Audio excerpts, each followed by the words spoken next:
Hey, everybody. Welcome into an all-new episode of Can We Please Talk podcast. As always, I am Mike Leon. And fresh from making sure folks can't find my gold bars, I'm Nick Severi. Well, I was going to say, on the program today, as Nick just said, can anyone loan Bob Menendez $500,000? If anybody happens to have it sitting around, please loan it to your local senator. Nick and I with the story of a sitting member of the U.S. Senate charged by the Department of Justice with corruption and bribery for the second time. More on that in just a bit.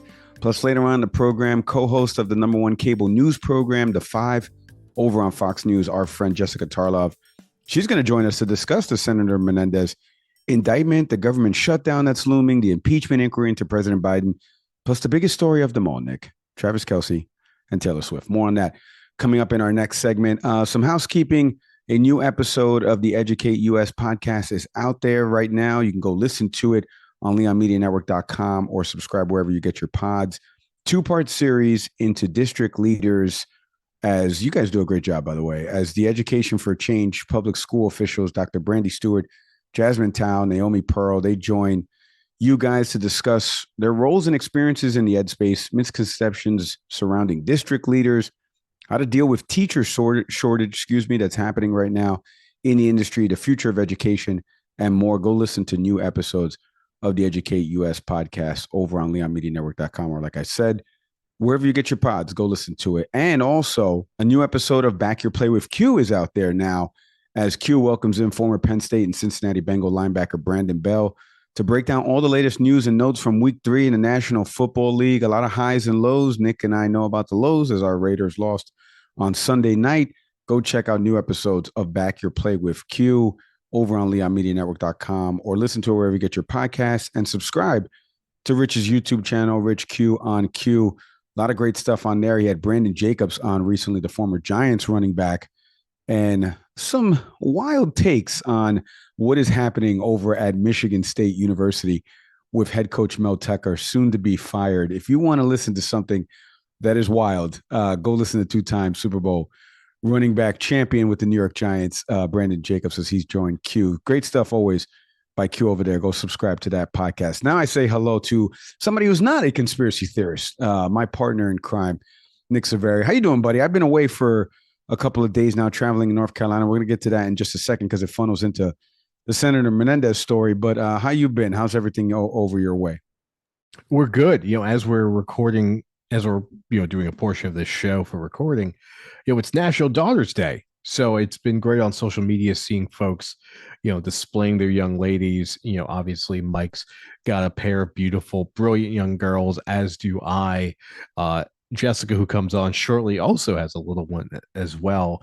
So it's been cool to just see, there are times in social media, I think, positively brings us together. And this seems to be one of those moments.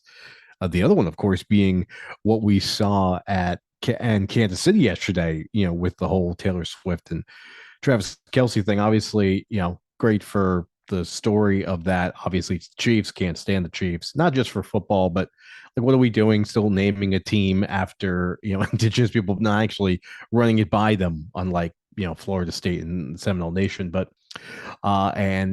still doing the tomahawk chop in 2023. But be that as it may, I'm excited for them, and we'll see whatever that story matriculates to. But otherwise, good though. The Raiders is what it is. But yeah, up and down with the bets this week, man. Cowboys screwed it up. You need to go on Q's sports podcast and talk about some of your bad gambling beats. We're going to try to figure how we do some crossover promotion there, because the Cowboys were favored by 12.5 as of Wednesday. Yeah, well, I took them on a money line. They just had to win. Mike. Nick, our listeners may not know what a money line bet means. They may Folks, not even the follow money line Dallas simply Cowboys. means that. And first off, for those who are confused about betting terminology, way back when, in the annals of this show, we had a great conversation with someone about sports gambling. You should go check that out. But no, simply the money line bet means you are just simply betting for the team to win, period, end of sentence. The odds tend to be not as great as opposed to betting against the spread or with the spread. Anyway, but yes, I agree with you. Getting on Q show would be more ideal. But in that being said, though, great to watch football. It was a rainy day here. It's been rainy all over the country. And I was just fortunate enough to just sit by, see some of these great games. Not so great, obviously, if you're a fan of Rutgers. But yeah, dude, I'm sitting with that Mel Tucker thing. I heard that clip today, and great for Rich for that, for like 150,000 views. Like, people are really paying attention to it, and that's so awesome. But folks, in this day and age, to put out the kind of viewpoint that Brandon Jacobs put out there, like, it's a strong stand to take. And I'm not saying whether I agree with it or not, but and I would advise anyone, go read the stories, what's been coming out. There's been some really solid reporting about what had happened at Michigan State, though. But yeah, a lot there, but good though, man. How are you, Mike? I'm good. Just came back from a trip from Pinehurst, North Carolina. Let me get real quick for people that don't know anything about Mel Tucker or who that is. Type in your Google search bar, Michigan State coach Mel Tucker, because he is not resigned. He, a couple years ago, brought in somebody to talk to the team, Brenda Tracy, who's a sexual assault survivor and advocate for, awareness around sexual assault. Well, apparently they had an inappropriate relationship that matriculated over a couple of years. And it subsequently led to some wild stories that she has told the university that he did inappropriately to her. He says it was consensual. She says it wasn't. It has led to potentially him being fired. The school owes him probably around 60 to 70 million dollars. And so Brandon Jacobs, in the clip that you can go check out over on leonmedianetwork.com, and type in or click on the Back Your Play tab, he says that the school's setting him up because they don't want to pay this tab. Wild stuff. The way he says it and gets into it, it is crazy. But you know what? I got to be honest. It may not be far-fetched only because of how much money. I'm not believing it. I'm just saying it may be far-fetched because of how much the school's paying him. But you can't make this stuff up that this school brought in somebody to talk about sexual misconduct and awareness. And here's the coach being accused of it. You can't, some of this stuff writes itself. Speaking of which, the Hollywood writer's strike is over as we're recording this. So there's been an agreement reached on that. I wanted to funnel into our first segment about Senator Bob Menendez by talking about my trip in Pinehurst, North Carolina, because I was hanging out with a lot of my high school friends. And, look, I've said this a bunch on the show. You're allowed to be conservative, liberal, progressive, libertarian, moderate, whatever you want to be. That does not bother me. Talking about policy, how things impact somebody, et cetera, that doesn't bother me at all either. I would like to drill into more things that will affect millions of people, or people like you and I, Nick, or people that are listening to this show, right? The reason why the conversation funnels perfectly into Senator Menendez is we started getting into a conversation around money in politics, specifically billionaires like a George Soros and billionaires like a Rupert Murdoch, Sandy Alderson, the Koch brothers, who have all donated money, whether it be political action committees or whether it be through media buys, whatever it is, to try to influence elections or influence people's opinions and what it is they're going to end up voting for, right? Well, here we were having that conversation, and here we have, on the eve of us playing golf, a story breaks about a senator from the state that Nick and I are both from and call home, New Jersey, and Senator Bob Menendez, being charged by the Southern District of New York for committing bribery and accepting thousands of dollars in payments and gold bars, and maybe even helping the Egyptian government. Take a listen to how this all played out as the story broke last week over on MSNBC. New Jersey Senator Bob Menendez and his wife indicted by a federal grand jury. The senator is accused of using his office to help several businessmen from New Jersey, as well as the Egyptian government, in exchange for receiving hundreds of thousands of dollars in gifts, including cash, a luxury vehicle, even gold bars. So in June of 2022, federal agents searched Menendez's New Jersey home. They found fruits of the pair's corrupt bribery agreement with three businessmen, This is all according to what the press conference by the Southern District of New York, and we're going to play a little bit of the sound from the lead U.S. attorney there that brought the charges and gave the press conference. Investigators found $480,000 in cash, some stuffed in envelopes, hidden in clothing, $70,000 in Nadine Menendez's safety deposit box. Again, that is the wife of Senator Bob Menendez. They found $100,000 worth of gold bars provided by Hannah or Diabs, or folks, I guess, that are part of the three businessmen that are mentioned in the indictment. And in exchange, Menendez allegedly gave sensitive U.S. government information that, in using quotation marks here, that secretly aided the government of Egypt and improperly advised and pressured a U.S. agricultural official to protect an exclusive contract for Hannah to be the exclusive purveyor of halal meat to Egypt. And now I'm starving for my cart over on 49th and 6th Ave. So I had to make a joke there. Sorry, because I literally was just in New York a few weeks ago. Now, I want to play in a serious note from the U.S. Attorney from the Southern District of New York of what these charges are against Senator Menendez. Take a listen to this. The senator and his wife accepted hundreds of thousands of dollars of bribes in exchange for Senator Menendez using his power and influence to protect and to enrich those businessmen. So that was Southern District Attorney there, like I mentioned, Damian Williams, U.S. Attorney for the Southern District of New York. Now, I mentioned in the opening that this is not the first time that this senator has gotten charged with bribery charges before, right? Back in 2017, going into 2018, Senator Menendez was charged in another alleged bribery scheme in which he allegedly accepted gifts from a Florida eye doctor named Solomon Melhen, who was a close ally of the senator. Again, in exchange for using his power of his Senate office to benefit the doctor's financial and personal interest. He pled not guilty to the charges, and there was a mistrial that happened in November of 2017.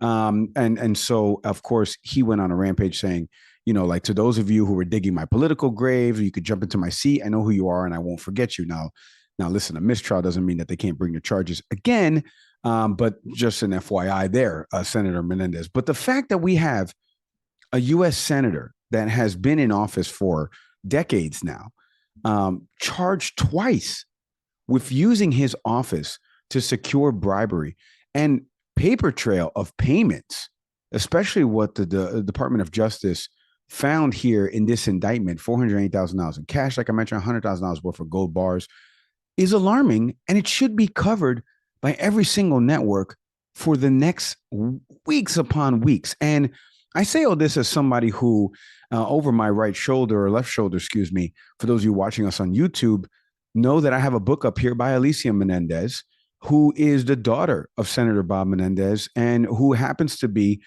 a mutual friend of Nick and I's with somebody else that you guys have heard on the program, guys and gals out there have heard on this program. And so I happen to know Alicia, and Alicia has a popular show on MSNBC called American Voices, Saturday and Sundays between 6 to 8 p.m. And she was not on air this past weekend when the charges broke. And to me, that is wrong. That is incredibly wrong. And this is part of the reason why there is fodder by people on the right that say MSNBC is propaganda. Not because of what they're saying in their primetime programming and things like that, but actions like this. You know, we don't want to sell access journalism. I get that. Like when Chris Cuomo on CNN would have his governor, who's his brother at the time, Governor Cuomo in New York during COVID, always on for these interviews, right? They didn't have to pay to get that access. Well, here we have actual charges being brought against the senator, and we're going to take his daughter off the air, who happens to have a platform. Whether or not she pushes the needle in either direction in terms of public opinion, it doesn't matter. We want to hear from what is happening. And here is somebody who happens to have a show on the weekend, and we take her off the air. I think that's incredibly wrong. I'll let you speak more on that, Nick, as well. But first, what do you make of right now? You and I have been watching the news over the last couple of days, slowly trickling in about this, some coverage here and there. Then we cut to something else with the government shutdown that's looming, the impeachment inquiry.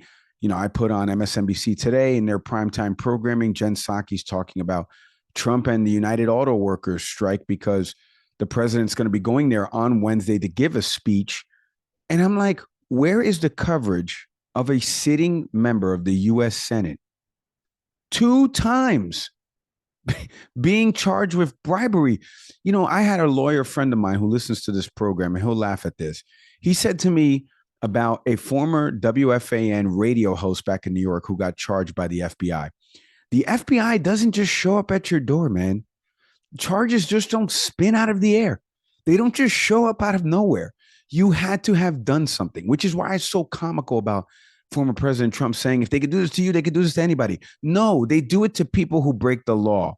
Senator Bob Menendez has shown a pattern of breaking the law, and this is the second time the government of the United States is bringing charges against this man.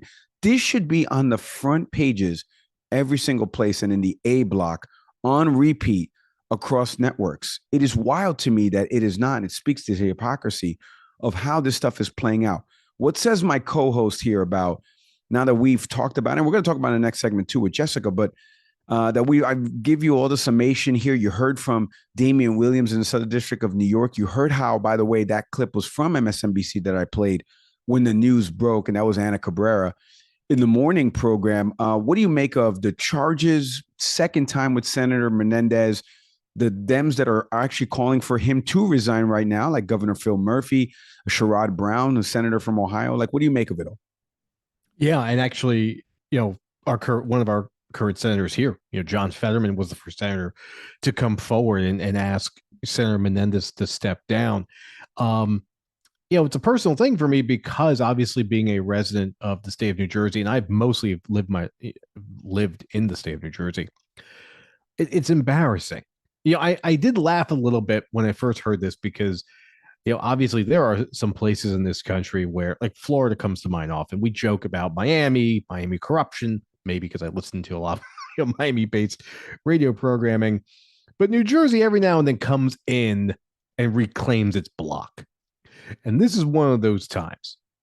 And the story of this senator has been around for a while. I mean, Mike, you broke it down beautifully a moment ago. There has been a paper trail of this person who has really just operated with impunity, despite having this hang against him. And what just broke the other day seems to be finally what's about to be his undoing, rightfully so. As Mike was talking about this, I did a quick search of, how do we better understand, like, what's the landscape of criminal activity or investigations against members of Congress? And folks, I would direct you all to a fantastic website, govtracks.us, right? Government Tracks is a website that breaks down, really just basic information about, sitting members of Congress. And if you simply go to this website, govtracks.us/misconduct, it will take you to a running record of acts of misconduct against members of Congress. And this happens to be where, if you go there, you will see what we know about George Santos. It will tell us about what happened, what's been going on with Mark Meadows. And then, of course, you get to this section on on Senator Menendez. Melendez or Menendez? Why am I getting it's Menendez? Menendez. Okay. So, but it's stunning, though, and I would recommend anyone going to the website. But Mike, as you were talking about it, quickly, I was just listing, just from recent memory, what we know has been going on, in our government. We have a former U.S. president who's been indicted 4 times. We have a current senator in Robert Menendez with going on with what he has happening. We have a sitting member of the Supreme Court that more and more stories come in every day of receiving lavish gifts from one Harlan Crow. And then we have someone like George Santos, who has now been revealed to be a flat-out liar. It's stunning to me that we have some of the most despicable people making the most critical decisions in our country.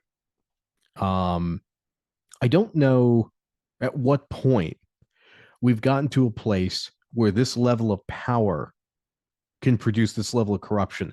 I mentioned about GovTracks, and one of the things that they have on the website is a really great graphic about the different types of misconduct that we see against members of Congress. And really, when you look at it, there's been a massive uptick since the 1970s of these different types of examples of misconduct. Now, funny enough, I did look up the 1790s, and I was curious, like, well, what kind of misconduct would appear there? And there was very little numbers. bear in mind, of course, that, when you think about people who own slavery, I just found this funny. I'll share this with you all. Currently in the history of the United States government, there's been about 11,000 people who've served in Congress. So 11,000 people, 1,700 of which at some point in their lives owned slaves. That's 15% of our elected officials owned human beings. Fast forward to now, where we've got people hiding gold bars, we've got people hiding government documents. So the larger thing that comes to me, well, there's two things here. The media coverage I'll get to in a second. But the first thing that stands to me is, like, where did we go wrong? How do we have people that, I don't think someone like Robert Menendez was, came out the box as a criminal, but somehow in this role as being a member of the United States Congress, somehow emboldened him to just take bribes and think nothing of it. And we're seeing it. We're seeing this person who's been asked, step down. You're done. You're donezo. Get out of here. And he's like fighting this. It's amazing to me. To the question about coverage. So on Friday night, story broke in the afternoon Friday. I'm watching MSNBC, and I'm not going to name the host. I don't want to get into a back and forth about this on Twitter. But the story that this person ran with, what they were talking about, was book bannings. Now, if you find folks, and many of you do this, listen to the other show I appear on. Not appear on, I'm a co-host. What am I talking about? On Educate US. We talked about book bannings. We've talked about it a lot. It's a recurring situation. We see it in many school districts. We're seeing it in the attitudes of parents. But if I asked you today, on Friday, okay, the 22nd of September, 2023, what should we be spending the majority of our programming talking about?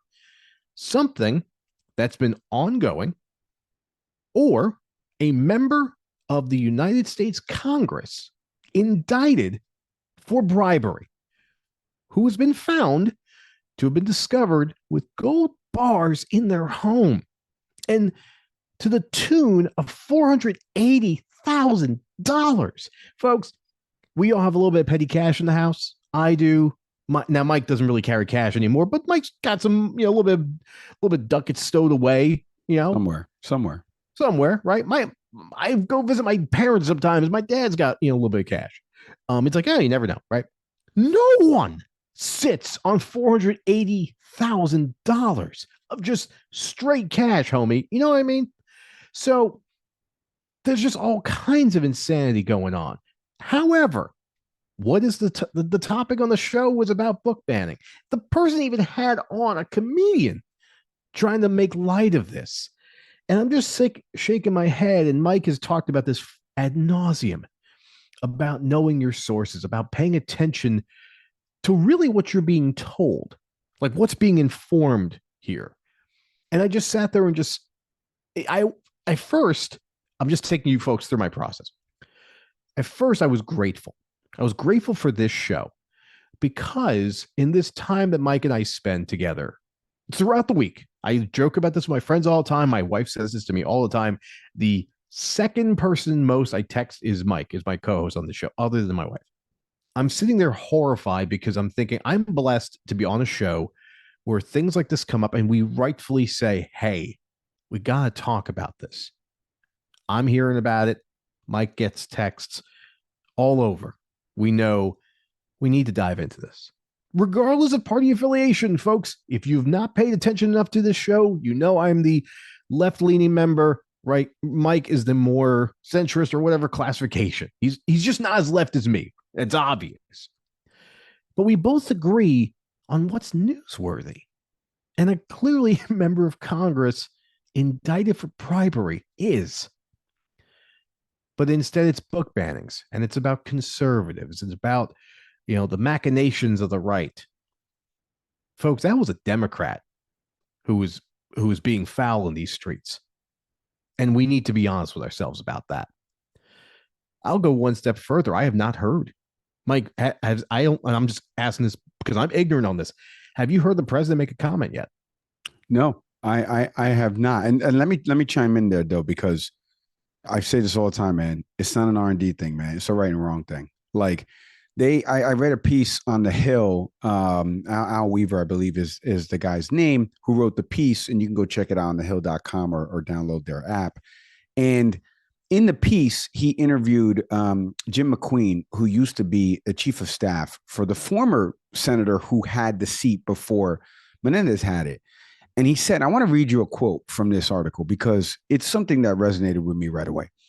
You can appeal to a jury in a court of law, but when you appeal to voters in the court of public opinion, the most damning evidence of this indictment is the gold bars. I don't know where you go from here. Listen, folks, like Nick said, and I watched Casino the other night, right? Nicky Santoro's got, money stored underneath the closet door. That's like mobster movie stuff. $480,000 in the house. Tony Soprano and Carmela have that somewhere in the house. That's a lot of money. But the gold bars, like that changes everything. And that is hard concrete stuff. Like to have gold bars, nobody just has gold bars sitting around. What is this? The Italian Job with Mark Wahlberg and them? Like how many more movie and TV show references can I make? But like before you jump in, like it's just, this should be, if I still worked in news for a network right now, this should be front and center.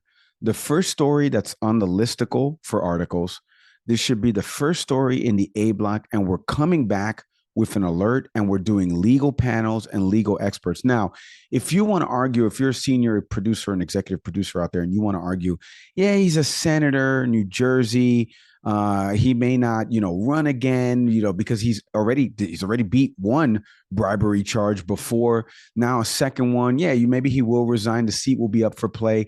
Senators are not as popular as like the president of the United States being in that. No. I'm sorry. There's only about like 600 of these jobs that are really important between the U.S. House of Representatives, the United States Senate, the president of the United States, maybe members of his cabinet. One of them gets indicted with like $500,000 worth of cash and like $70,000 worth of gold bars. And in the indictment, it says it's bribery and leaning towards a foreign government to give them a contract. That stuff should be running front and center in the A block, as we like to say in TV speak, and it should be on repeat. I'm sorry, this is not an R&D thing.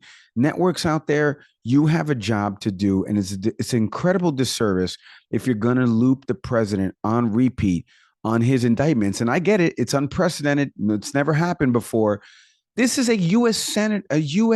Senate member that's been indicted twice in the last 8 years for the same crime of bribery, 2 different ways. One with a Florida doctor, and now with 3 New Jersey businessmen trying to sell access and give government contracts to the government of Egypt. I mean, come on. What are we doing here? That story should be front and center. Yes, Nick, one more point for you.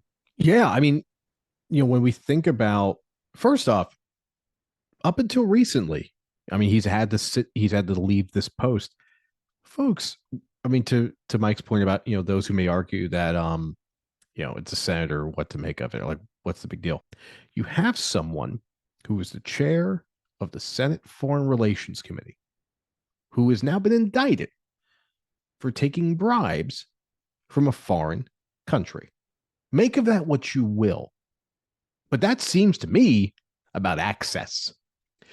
And Mike used an important term earlier, mobsters, gangsters. I hear that a lot when we talk about the former president.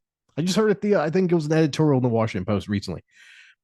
We try to make this argument that Trump is some tough guy and he leans on his people a certain way, like a mob boss and whatever. And maybe that's all true.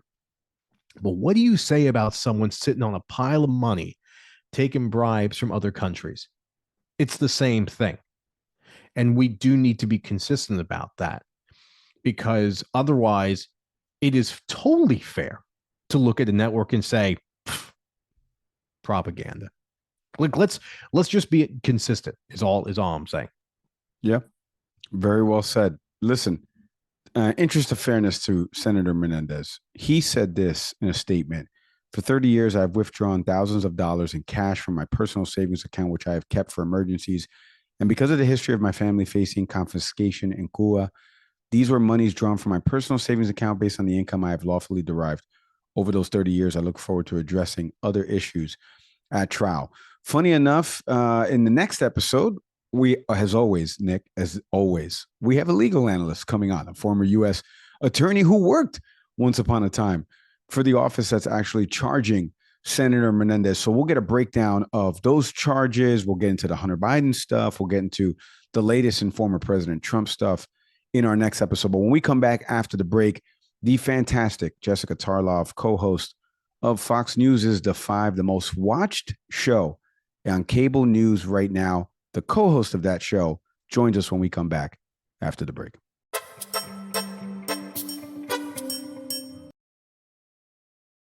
Your website should be a marketing asset, not an engineering challenge. Empowering everyone from independent designers to whole marketing teams, Webflow combines the power of HTML, CSS, and JavaScript and places them all in a completely visual canvas. Trusted by companies like Lattice and Discord, it changes the way marketers, designers, and engineers create for the web. Now you can build the site you want without the dev time. Start building for free at webflow.com.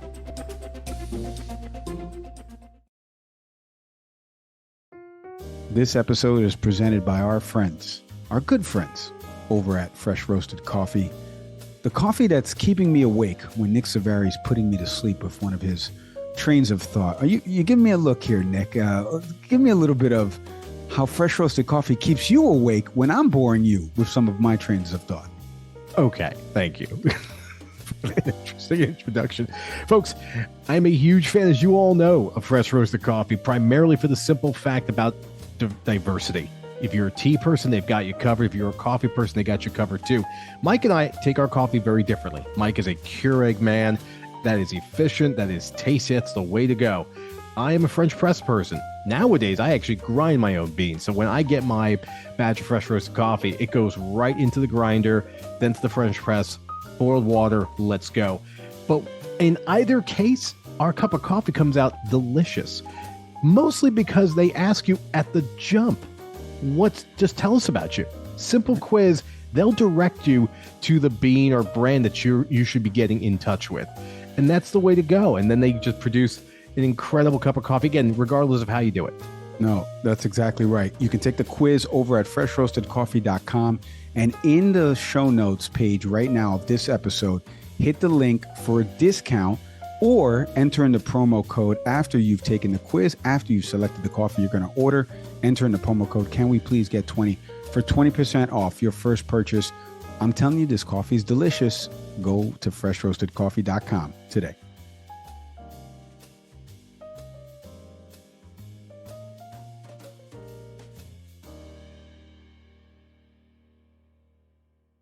All right, here to help us break down the biggest story out there, Travis Kelce and Taylor Swift's relationship. Yeah. That's a different guest that we have coming on for that. Here to help us break down everything happening in Washington, D.C. I could think of nobody better. Co-host over at Fox News is The Five and a contributor for the network, our friend Jessica Tarlov. Jessica, Mike, and Nick, thank you so much for hopping on the podcast with us. Hi, it's so nice to be here with you guys. Thank you for the invitation. Absolutely. So let's start with the Travis Kelce and Taylor Swift news. What do you think of it? I'm pretty excited. And I also like how it's permeated politics now. Like you see right-wing accounts that are like, this dude is out there drinking Bud Light, getting his COVID vaccine and hanging out with Taylor Swift. And you're like, that actually makes him an icon. At this point, I mean, he risks being the butt of the next album, right? When it goes upside down and she writes about it. But I love it. So I got married and pregnant and all the things like later in my 30s. And there's all of this coverage about what a girl dating in her 30s is doing. Because people are like, oh, Taylor's already with his mom. And someone was like, that's 33-year-old woman energy. Like you go on 2 dates and you're like, let me hang out with the mom. I'm getting in there. That's really that's really funny. And by the way, I have no segue or transition to ask you, Senator Bob Menendez getting indicted by the SDNY. But this is why we have you on the show, because you are perfect at crossover topics. And a lot of the stuff you guys talk about on the five would be something in this realm. So let's get into what's your bread and butter and what we talk about in this show. We just talked in the first segment before we get into potential government shutdown, the upcoming Fox News business debates that are happening with the GOP field. I want to get into Senator Bob Menendez and the charges from the Southern District of New York. He was charged with one count, conspiracy to commit bribery, a conspiracy to commit honor services fraud. Like, what do you make of not only the charges, but now we've seen across the Sunday shows. I saw Dick Durbin on CNN. They've asked him to step down from his committees and they've taken away his committee assignments, but they're not calling for him to resign yet. Everyone's kind of in this wait and see approach. And Speaker McCarthy kind of did the same thing with the George Santos charges. What do you make of it all, Jess? Well, I'm loath to compare anyone to George Santos because that is, George Santos is new. Like that's the nicest thing I can say about him, right? Bob Menendez has decades of experience and service and part of the Democratic Party. I do think that all the chips are about to fall, though. So John Fetterman is the only sitting Democratic senator thus far that has called for him to resign. There are a number of Congress people, though, and powerful ones, including Adam Schiff, Elisa Slotkin, Katie Porter, and Governor Murphy, his home state governor, has done it. And Andy Kim is already launching his bid to run against him in 2024, which I think Andy Kim wanted to do anyway. And so it was just exciting that Menendez had gold bars in his underpants or whatever, and he got the opportunity to do that.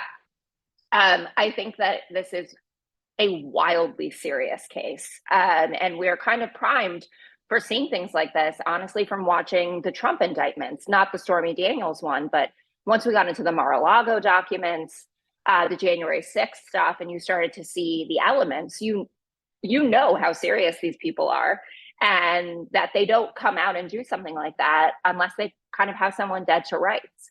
And Menendez being defiant about it is almost surprising to me. I could understand saying, I'm going to fight this. This is wrong, et cetera, but I need to step away because this is a complete distraction. You're heading into an election year with a vulnerable president, one who I think has accomplished beyond expectations, and even the most left-wing members of the media and of the party have admitted as such, like the AOCs and the Mehdi Hassans of the world, right, have said this guy really did surprise us. But it's going to be a close election no matter what. And you want this as a sideshow to what's going on, that you are alleged to have sold state secrets to the Egyptians and are skimming off the top to the tune of hundreds of thousands of dollars. It feels really wrong for him to carry on. And I imagine there will be a moment this week where it goes beyond Fetterman. I think, it's an interesting thing. Like Senator Gillibrand, first one out there with Al Franken, right? Al Franken's got to go, and then suddenly 25 senators doing it. Where is she on something like this? If you were really upset about a photo where someone's not even actually touching someone's boobs, seems like this is a reason that he shouldn't be able to serve at this particular moment. Jessica, you use the V word for the sitting president. Oh, vulnerable. I was like, which V word did I use? Okay, yeah, I did. That's great. Okay, so as you just put that out there, I'm just going to just jump off that because we saw recent polling, the ABC News, Washington Post poll about 44% of Americans feel the economy they're worse off financially, despite economist Paul Krugman mentioning that. Well, that's not necessarily the case. I mean, the economy's in better shape. But that all being said, disapproval ratings are going up in general, at least from polling data. Joe Biden isn't looking too well. And then the most damning may have been that the fit for office data that came in, as opposed to the other guy was only 3 years younger, but that's fine. How do you make sense of a president that I think we can offer has been successful? I agree with you. I think any metric you want to talk about as far as the economy, like we're in far better shape than we were in 2020. But that's not landing on the perception of a growing portion of Americans. How does that make sense in your mind, or like what's been your perception of what's going on with that? Well, I think the underlying issue is that we're really far out. Like we're 14 months out. If you look at polling 14 months out in 2011, Mitt Romney was leading Obama by an average of 4 or 5 points. And we know how that turned out. Now, Obama is a far more popular figure. He's a completely seminal figure, right, in Democratic politics and in American history. So I don't want to say it's apples to apples. But people are reacting to, I think, just a doom and gloom period. I think that a lot of that has to do with how news portrays things. No one ever leads with the good headline, right? That's just not something that happens. And I was remarking this, my other job, I work at Bustle Digital Group, heading up their research outfit. And we look a lot at the psyches and what's going on with Gen Z and millennial women. And you see this burning desire, especially amongst young people, to be told that something is going to be okay, right? Like that we're going to survive, right? That climate change isn't the end of the world, that we will get some gun safety legislation, those kinds of things. And they're not getting served that. They're getting served like, this is the worst X, fill in the blank, whatever it is. And I think that that's informing people. I also think that the White House has some incredible communicators like Secretary Buttigieg. I think Jared Bernstein from the Economic Council's office has been wonderful, and he's been around more. He came on Fox News Sunday with Shannon Bream, and it was kind of spelling it out. But in general, I think the messaging hasn't been fantastic. And you can't tell people they feel a way that they don't feel, right? You have to show them. And so part of that is letting Joe Biden get out there on the road more and talk about his accomplishments. Go and visit all of these plants that are being created, all of the chips from the CHIPS Act, to talk about what the infrastructure bill is doing, to go to those ribbon cuttings and make Mitch McConnell stand next to him and say, thank you, right? Like doing all of these things. And I think that he has been hidden far too much. Joe Biden has been making gaffes since he was elected. Are there more of them? Sure. He's 80 now. But net, when people see him, they like him. And I think that there was this moment last weekend, or I guess 2 weekends ago now, Donald Trump was doing a rally where he said that you have to show ID to buy a loaf of bread, that he fought. His opposition was Obama in 2016 and forgot that we already had World War II, right? Said something like, we're heading into World War II. Those are all moments that would like break the internet if it was Joe Biden, but it's just stuff that we accept from that 77-year-old. Like his thing is to ramble like a child. Joe Biden's thing is to slow down like a senior citizen. And I think that that is honestly what's hurting him the most, that his age is manifesting himself in a more traditional way that we're familiar with from grandparents or people in our lives. And that Trump is becoming even more childlike, more petulant. Like I have a 21-month-old daughter, not year old, just 21 months. I can see more of a connection to the kind of temper tantrums and things that Trump puts out there versus what's going on with Biden. And I think that that explains a lot of what's going on with the horse races being so close. And the ABC Washington Post poll, now they've had 2 outliers. And I know everyone loves to dunk on Nate Silver, but he still knows a thing or two. And he said, you know, kudos to them for putting the result out there. But at a certain point, are you going to examine your methodology if the other pollsters are getting it within the margin of error? And you're basically saying that millions of Democrats overnight unregistered as Democrats and became Republicans and decided to support someone who's been quad-dated. So communication is key for all of this. But I really do think it's the perception of old versus young in terms of how they're aging that is affecting the race. Well, speaking of doom and gloom, as somebody who has a 21-month-old right now, as she's yelling downstairs, you can't pick it up on audio. I wanted to get mine just got taken out of here. Like literally, she was like below my chair for a second. I was like, excuse me. Exactly. We would have had another viral moment like that YouTube clip with the BBC. Oh, isn't it the best? It is the best. It is a really good age. Let's talk about something that's not a good age right now. 55-year-olds like Speaker McCarthy, who's right now a doom and gloom government shutdown. We're looming as we're recording this episode. We've got a few days left before a potential shutdown. Nothing has been signed yet in terms of the CR. So there is no extension right now. Obviously, we heard Speaker McCarthy's comments last week about some members of the House just want to watch, the House burn down, right? Which, to quote Alfred, some men do want to watch the world burn.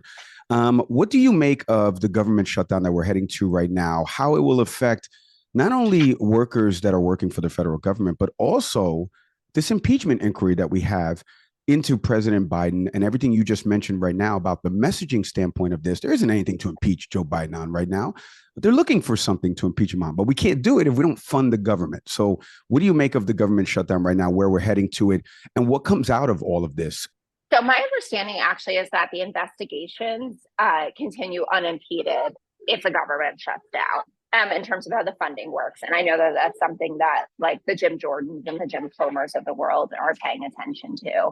And it seems like a pretty silly one. And I'm not saying that there's ever a reason to shut down the government, but the things that they're fighting about, and it's part of the nature of what the Republican caucus looks like now. And you saw that with Speaker McCarthy, I think it was like 13 votes, maybe that it took for him to get elected. He had to make a lot of deals with a lot of people with very disparate ideologies. And it is, I think, a big advantage that Nancy Pelosi had, and a lot due to her hard work, that the Democratic caucus, despite having people who do see the world very differently, we always stayed in line, right? It was like, you get it out, you say what you need to say, but we're going to come back to the fact that we're Democrats and we believe in certain things fundamentally. Republicans don't. And so I expect that they will have the shutdown. There were a bunch of them that were on, doing their cable news hits over the weekend and said, yes, of course it's coming. And then I don't know, maybe it was Dan Bishop, but one of the Republican congressmen was giving an interview and he said, we always get blamed every time we shut down the government. It's like, yeah, you always get because you do it. We will fund, even if it is a 30-day continuing resolution, we will do anything to make sure that there aren't thousands of government employees who are going home without a paycheck.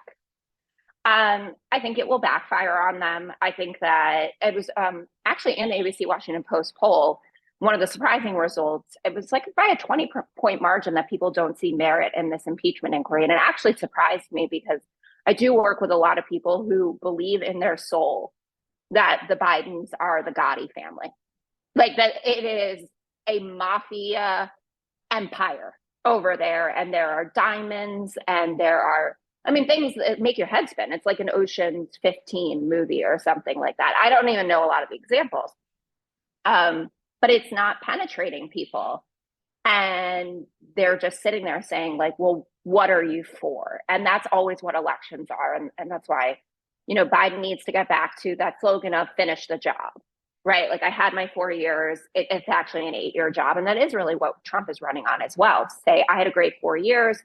COVID messed everything up at the end. I need another 4 years for it. But Republicans, and especially now that a lot of the redistricting has been pulled apart, that they had kind of gerrymandered through, it's not looking great, especially if you add a shutdown to all of this. And then, spending 6 months on an impeachment inquiry that obviously is not going to even make it through the Senate. And I understand Trump was never convicted by the Democratic Senate.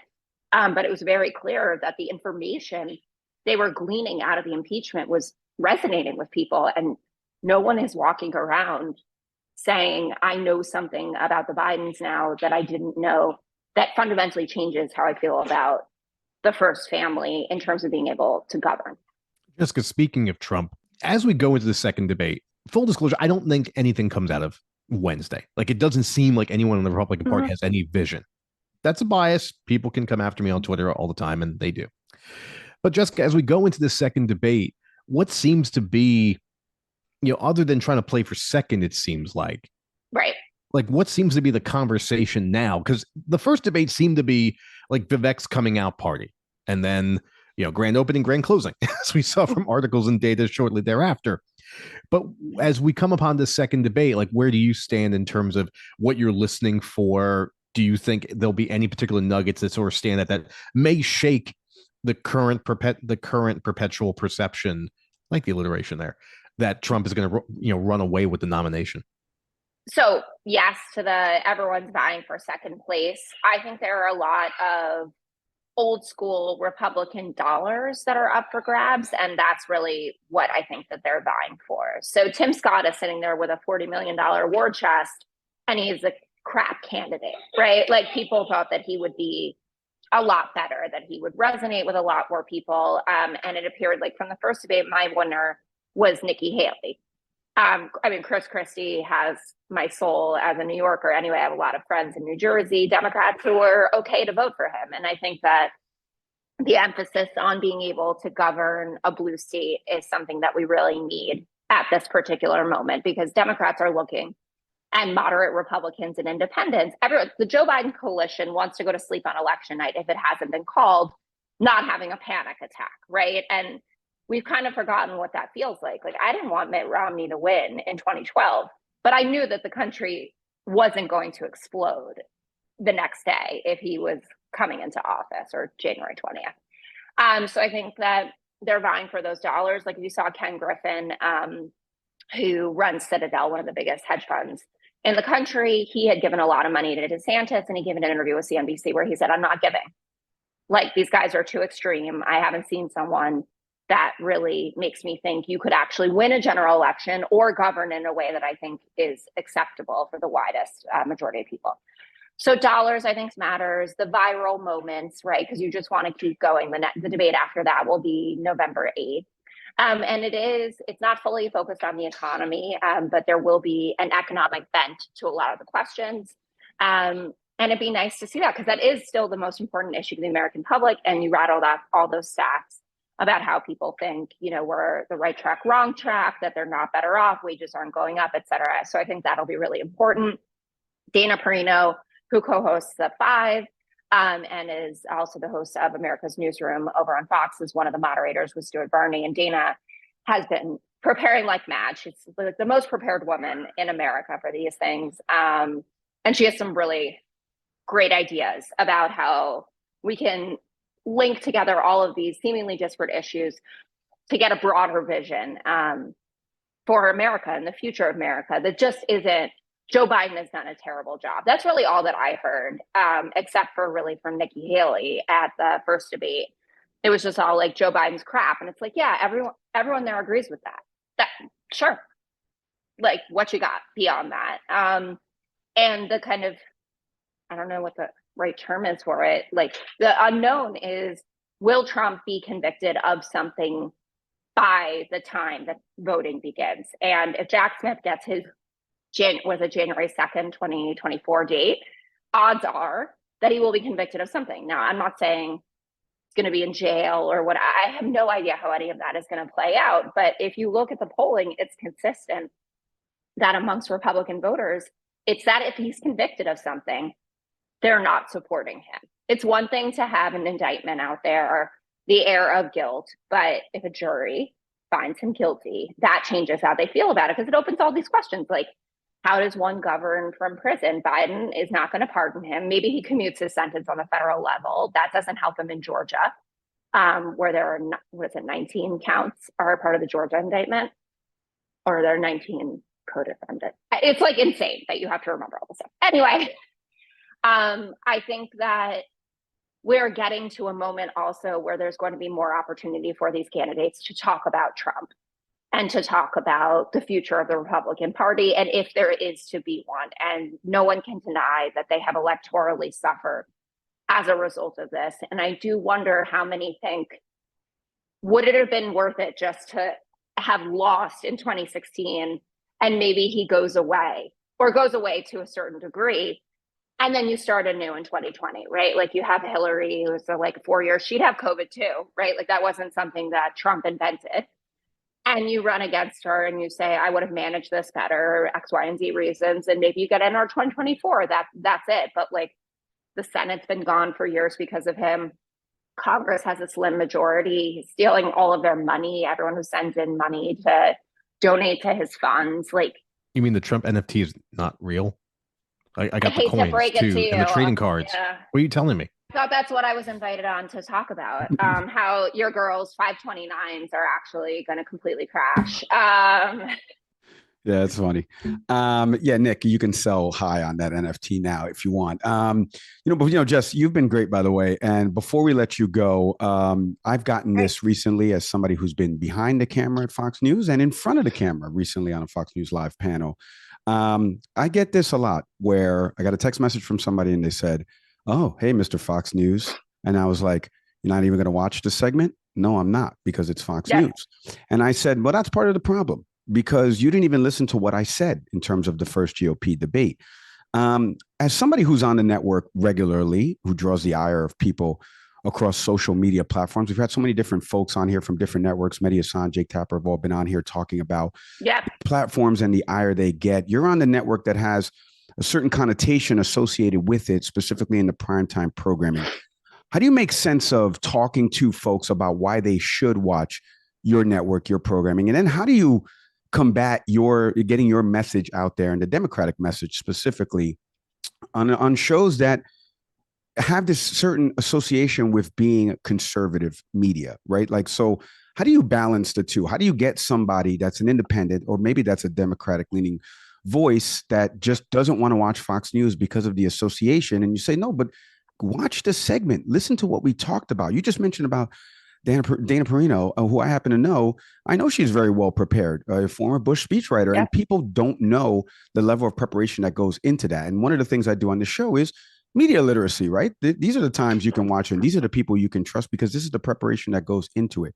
Take us inside a little bit of how Jessica Tarlov gets ready for going on the 5, and then speaks to people out there in her everyday life that are like, why are you on that? Why are you doing this? Yeah, so I like to be prepared. So my background is in academia and research and polling. I take it very seriously. To be numbers based is something that I think is helpful for anybody, but especially for women in this kind of media culture where there's a lot of like, the facts don't care about your feelings, or whatever that Trump shirt said. Well, if you have numbers, it's pretty hard to push back against it. And I know you can pull apart a statistic however you want, but I spent a lot of time preparing to make sure that for every block of the show, and yeah, we do have some fun ones, like going to talk about Travis Kelce and Taylor Swift for sure. But that's what America wants, especially at 5 o'clock. And it's a nice roundtable show that way. They always call it in the articles the breezy roundtable show. But the first couple of blocks are serious, right? They're going to be about the government shutdown and impeachment inquiry, et cetera. So for Democrats, being prepared is a huge piece of the puzzle, but also relying on the way that media gets disseminated now. It doesn't have to be like turn on Fox News and sit there all day and watch it, but pay attention to what's circulating. And that's how you're going to find out the content of what's really going on. There were so many people that I saw bowled over that Bret Baier held Trump's feet to the fire. Remember when he read that litany of people who had left the Trump administration, and then he had said that they were the finest people, and then he said they were the worst people, or pointing out to him that Mary Alice Johnson, the drug dealing grandmother that Kim Kardashian was petitioning to get out of jail. And Trump, it was one of his big achievements as part of criminal justice reform that he got her out. And Bret pointed out, I thought very gingerly even, that under his policies, that would never happen, what he was proposing. That's going on all the time. Like Bret is doing that kind of journalism every day at 6 o'clock. You're just choosing not to pay attention to it unless you see a clip from one of the big ones like ACYN or ACYN, however you pronounce it, super nice guy that watches cable news all day, or an Aaron Rupar, what goes up on media. And I think that that's honestly how most Democrats or liberal leaning people have found out about me and what's been going on the 5, and that there's pushback there. We do happen to have the highest viewership of Democrats. So 20% of our viewers are Dems, self-reported, which is pretty cool. And that makes me really happy. But one of the main arguments that I think is most important about why Democrats should show up on Fox is that the Joe Biden coalition doesn't exist without Fox viewers, right? Like this isn't an Obama election where the media ecosystems aren't mixed. The Biden coalition is full of never Trump Republicans, independents, and Democrats. And if you think that never Trump Republicans and independents are watching Nicole Wallace at the same level that they have Fox News on in the background, you're just selling yourself a bridge to nowhere, or whatever the right way to say that is. And I'm not talking about just like the Steve Schmitz of the world. I'm talking about like the normal, like a suburban Georgia voter, right? Like someone that would be really excited if Brian Kemp was running, but is stuck with what's going on now. So that's another reason that I think you should pay attention. And also, like, why not speak to people who disagree with you? I never understood, and granted, I have been at Fox basically my entire TV career. It's the ecosystem I know. I love working there. I have great friends, and it's been a wonderful place to be employed. But like, why wouldn't you want to like mix it up and actually have a bit of a fight or at least a little tussle with somebody instead of everyone just sitting around and it's different denominations of, oh, I agree with what you said. I agree with what you said. That's not how the country is. The country is what you see in the horse race, right? 46-46, 45-45, 46-44, whatever, like they're not in agreement. And you have the opportunity also as a Democrat to advocate for our core values in a way that I think is really meaningful. Like, it was a very tough day when the Dobbs decision came down, but I'm thrilled that my face is out there representing the pro-choice argument, that I'm talking about the women who are going to be bleeding out in hospital rooms waiting for a doctor to help them, the sepsis, the rape victim. Remember in Ohio, the 10-year-old who they said it was a made-up story? And then lo and behold, she's real. And she had to go to Indiana to get reproductive health care. I'm proud to have my face and my voice attached to those kinds of stories. And so that's part of why it's really meaningful for me. And I think that things are different also, that people look at it as if Fox hasn't evolved and that it's exactly the same recipe that it was in 1996 when it was created. And it's not. There are a lot of young faces. There are people like Kat Timpf, who's a libertarian. She's the co-host of Gutfeld, which is the highest rated late night show. And she's out there talking about drug legalization and like making sex work legal and all of these very modern things that Democrats certainly believe in. And people are just dismissive. Oh, well, it's on there, so I can't engage.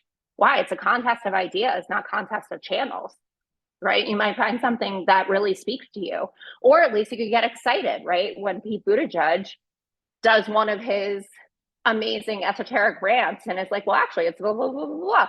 And that's a lot more fun when he's talking to someone who disagrees with him than if he's sitting down and having a conversation with someone who word for word agrees with everything.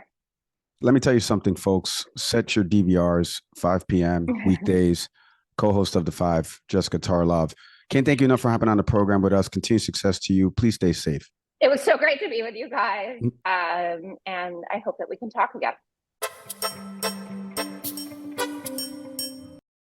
This episode of the podcast is presented by the good folks over at Razoo. Razoo is a brand new networking and collaborating service for artists in the music industry, providing music creators the collaborative tools to create and enhance songs virtually. They give music creators the freedom to create music with artists across the world, eliminating the boundaries that artists face when creating their music. If you want to find out more about Razoo, head to razoo.io or click the link in our show notes.